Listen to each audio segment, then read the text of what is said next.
I sit on the state board of directors for the Colorado Latino Forum. What we actually do is we try to increase the political, educational, economical, and social power of Latinos across Colorado. Here in Colorado Springs, I'm born and raised. My mom, we go back generations. But I remember sitting in the 10th grade, and I tell this story a lot because it's very important, sitting in the 10th grade and asking an instructor for help. And she said, don't worry about it, your kind don't go on to college. And so I dropped out, but I had 7 siblings and they all dropped out too.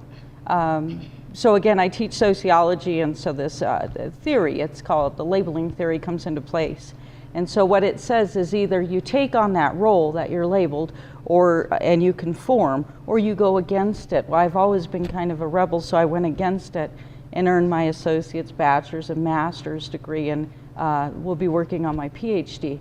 But what I'm seeing within Colorado Springs right now are the same issues that were happening 20 years ago when I was in high school. I see the dropout rate, an increase in dropout rate for African Americans and Latinos. I hear the same stories from my students about what I went through. So, I heard some of y'all gasp, oh my gosh, did they really say it? Well, they continue to say it. And so we have to understand why, and then we have to take action. When you look at the 1960s and where the people were at that time, there was a whole lot of inequality, a whole lot of stereotypes happening. Mexicans were dirty people.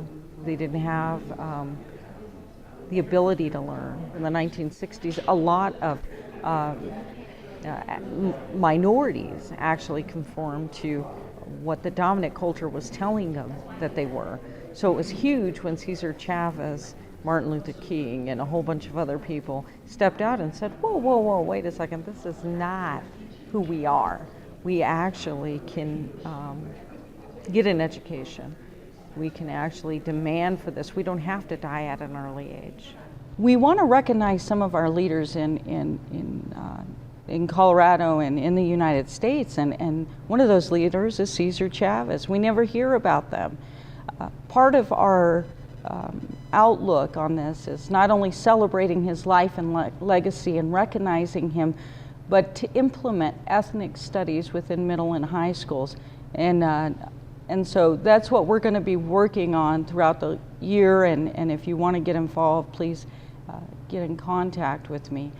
But I think that students have to know that they've had some history. They have to see people like them representing them within the classrooms.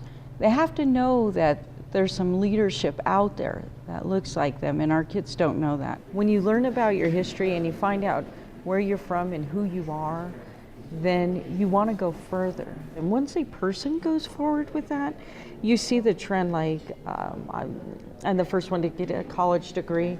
All my nieces and nephews are now going to college. So you stop that trend of people not succeeding because they see that you can do it, so they do it.